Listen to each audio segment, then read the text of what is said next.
Oaxaca Valley. The Valley of Oaxaca is located in the southwest of Mexico in the state of Oaxaca, and Oaxaca City itself, or Oaxaca de Juarez as it is formally known, is in the center of three converging valleys. Commonly they are known collectively as Oaxaca Valley, but they also have their own separate names. The Valley of Etla is to the northwest, the Valley of Tlacolula is to the east, and the Valley of Ocotlan is to the south. The Valley of Oaxaca is the mecca of unique culture, containing a lot of indigenous art, archaeological sites, colonial buildings, and ethnic backgrounds and traditions.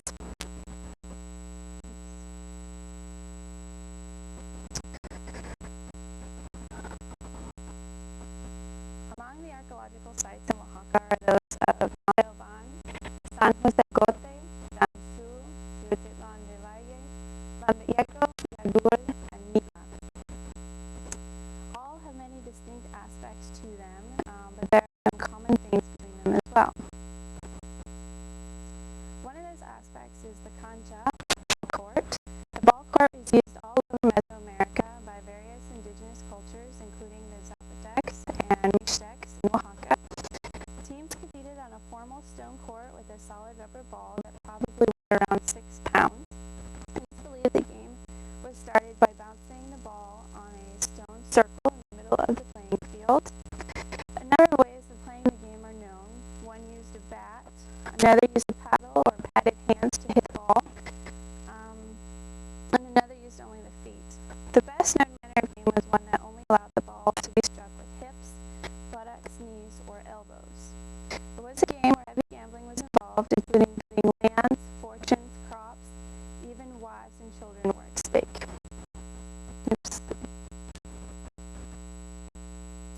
Another common theme between many of the archaeological sites is the presence of underground tombs and passageways.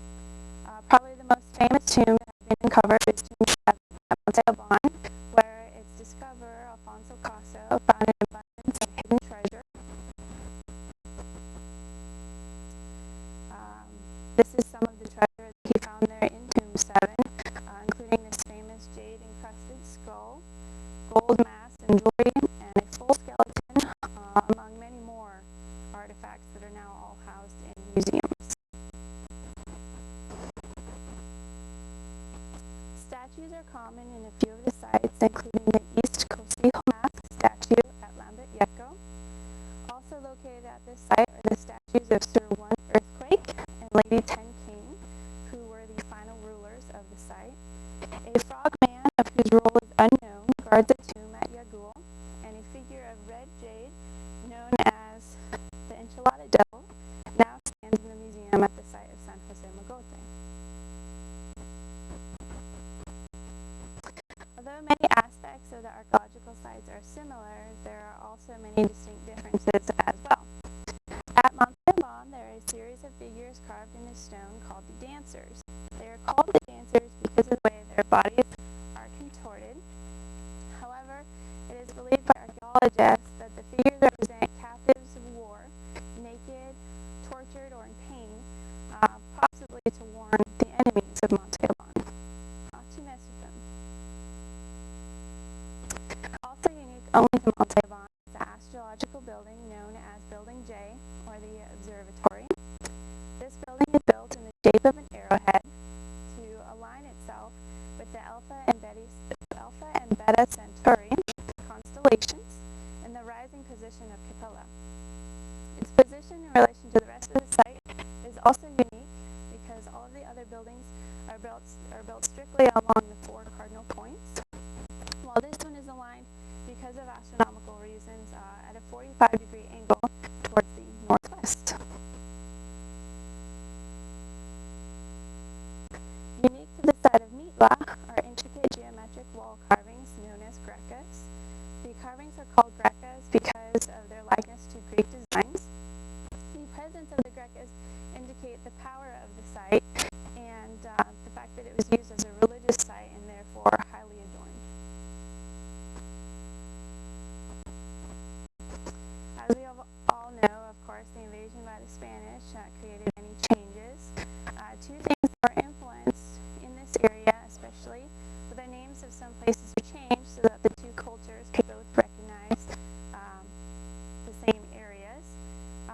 such as San Maria de Tule and San Pablo Mitla, which had formerly just been Mitla. Those are some examples. Another visible aspect of Spanish influence is in the architectural differences that they made to various archaeological sites. One such site is San Pablo Mitla. As you can see, the Spanish built one of their churches on top of the site after realizing the power of the site, hoping to convert more indigenous peoples to Christianity. The Zapotecs respected the site greatly as a more religious site rather than as a communal site, and buried a lot of their elite dead here. So it did hold a lot of power to them, and the Spanish recognized that and tried to incorporate that place into their conversion to use their feeling of that place. The same was done for Teotitlán del Valle. You can see how they incorporated the original walls right into their floor plan. Besides Spanish influence, there was also a good deal of Dominican influence. Santiago Quilapan was a monastery that used indigenous workers for construction, but was never actually fully completed due to loss of financing and insufficient local support.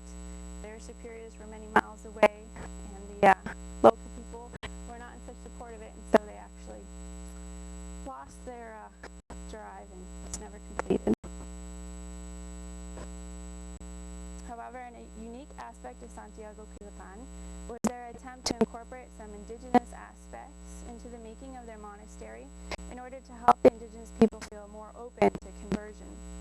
One of those was an open-air cloister so that the indigenous people didn't feel so uncomfortable under a roof, and the other was incorporating their writing techniques into this panel. In this panel, both the Mixtec year 10 reed along with the Gregorian year of 1555 are inscribed next to each other. To the left is a tree of friars within the Dominican order and their more familiar history. However, Santiago Quilapan is probably most famous for having held Mexico's second president, Vincent Guerrero, prisoner for the 48 hours prior to his execution in February of 1831. Also of Dominican influence is the Church of Santo Domingo. The church is located in the heart of Oaxaca City, and it is an impressive view, an impressive site. The church has had an interesting history, having been temporarily used as a nunnery, army barracks, and stables during different periods of war and different leaderships. Today it is the home of not only the church, but a gift shop, a large regional museum, and botanical gardens. The interior of the church is breathtaking, even though the altar is now a modern reproduction after having been destroyed in the 19th century. Then we come to the artesania. The artesania of Oaxaca is varied and impressive, including two unique techniques of pottery known as black pottery or green pottery, alebrijes, which are brightly painted carved wooden figures, and tejido or weaving, among many other different arts, but these are definitely the most well-known. The town of San Bartolo Coyotepec is the home of Barro Negro, or the black pottery. An ancient Zapotec process was enlivened by Doña Rosa, who was responsible for bringing it back into light, and although she is now deceased, her family now runs the most successful shop in the town, and that is her son there. This pottery is unique for various reasons, one of which is that it is made without the use of a pottery wheel. The pottery is fired in wood kilns dug into the ground. The sheen on the surface is from an iron-rich regional clay and the effects of polishing with an agate rock. Next we have the town of Cerro de Atzampa, which is famous for its green pottery, which is actually very different than the black pottery. Pero verde is made of brown clay with a type of private green dust, which, when mixed with water, creates a glaze that is applied after the firing process. Green pottery is made using a wheel and has a very high lead content. Alebrijes are extremely popular carved pieces of copal wood, which are painted with bright colors. Arisola is one of the towns where they are available. As you can see, one of their masters, Alberto Ojeda, is there with an extremely large example of an alebrije. San Martin Tilcajete is very famous for its artisans' work. It's also a town revolving around alebrije art. It is so renowned, in fact, that now there is no longer any copal trees within the site of the town. The process of making alebrijes involves cutting a hunk of copal wood in the size needed for the piece. The wood is then carved into the desired shape while the wood is still green in order to take advantage of its softness. After the piece is carved, it is laid in the sun to dry, as you can see there. As it dries, it cracks, and these cracks are then covered up with a type of wood paste before they are then painted. As you can see, sometimes they are quite intricate and elaborate. Most of these pieces are made so that each piece that sticks out is removable. That is generally designed for tourists to be able to more easily take them home. You wouldn't want to ship that all in one piece where any of those could easily be broken. The weaving center of Oaxaca is definitely Teotihuacan del Valle. Many of the dyes are still created today by ancient techniques using natural ingredients. Here shown are cochineal bugs, which are collected from cactus, and then they are dried. Once ingredients are dried, then they are then ground into paste.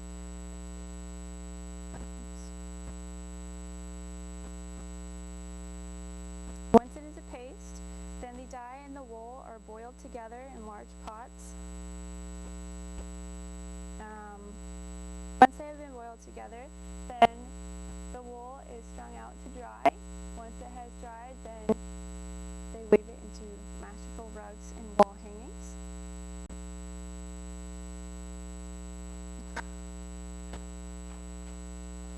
Bringing together all of the cultures and all of their artisania and differences in Oaxaca is the celebration of the Guelaguetza. The Guelaguetza is celebrated on the 2 Mondays following the 16th of July, which is why it is also called Fiestas de los Lunes del Cerro, or Mondays on the Hill. The hill part today refers to the stadium built for the celebration high on the edge of a hill overlooking the heart of Oaxaca City. It was built where the celebration has been performed for hundreds of years, and it has a commanding presence looking down on the city and the 2 valleys that stretch away from it. Each group comes from the state of Oaxaca to dance their chosen dances and to show off their regional costumes. The ceremony is begun by having the band play a solemn song as the female chosen representative of all the indigenous groups is led on stage carrying a basket of corn in honor of Centeotl, the goddess of corn. The woman circles the stage twice and then takes a seat to view the proceedings alongside the highest ranking official who happens to be in attendance. The Guelaguetza, which is also known as the Go'otzona in the eastern Zapotec mountain range, is an ancient custom among the Zapotecs. The basic concept is that it consists of formalized reciprocal exchange among individuals or communities. They support one another with gifts of labor, animals, materials, or food. When the giver is then in turn in need, those to whom he has given gifts will return the gifts of equal value. In this manner, it is a way of using the community as a type of bank for accumulating withdrawal of social capital, or withdrawing social capital. The date of celebration comes comes from the time when the Mexicas conquered the Zapotecs almost 500 years ago in 1501. They brought their own form of worship and their own gods. In July, they honored Centotl, the corn goddess, Zilonen, the goddess of tender ears of corn, and Huitzilopochtli, the god of war. They built their temple on Bella Vista Hill, right outside the modern-day Oaxaca, where the stadium is today. Well, near where the stadium is today. 20 years later, in 1521, the Spaniards conquered the Mexicas, and they tore down the indigenous temple and built a church to St. Carmen. But the people of the region continued to celebrate the old gods in July regardless. So the missionaries changed the date of St. Carmen's celebration to a Sunday in late July and had a party for the locals on the following Monday. That is also why the celebration became known as the Monday on the Hill celebration. Through this celebration, through the years, the celebration has grown, and today the tourism department organizes a massive event ranging over a 2-week period. On the first and second Saturdays after the 16th of July, there are big parades led by marmotas, which are a kind of lantern made from cane and tissue paper and held high on sticks as if they were balloons. You can see here some examples of gigantic ones. And dancers from the different regions of the state of Oaxaca, they come and dance. On Sunday, the queen of the fiesta is chosen, and the story of how it was celebrated over the ages is acted out. Then traditionally, on the last Monday, there is a play about the Zapotec princess who gave her life to save her people.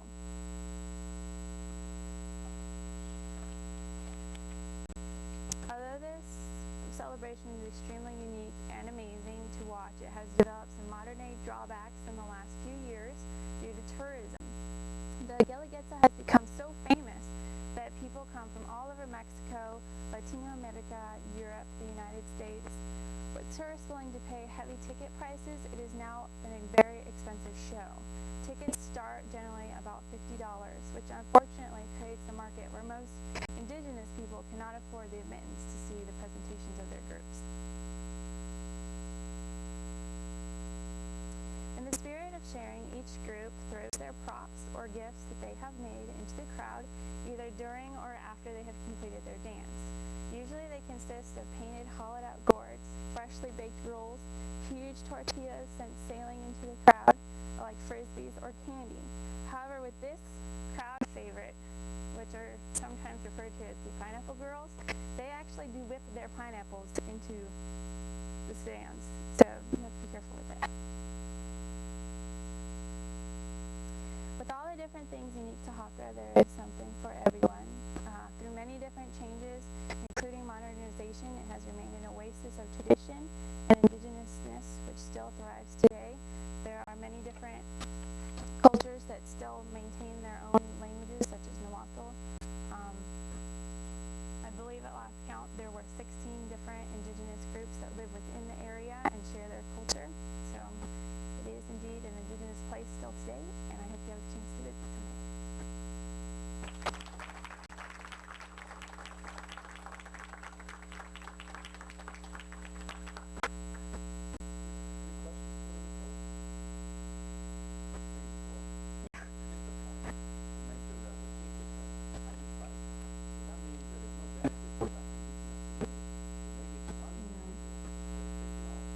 What is a benefit to the indigenous community is that they do have collectives, markets, where you can go and they produce extra costumes of what they have worn in the actual event itself.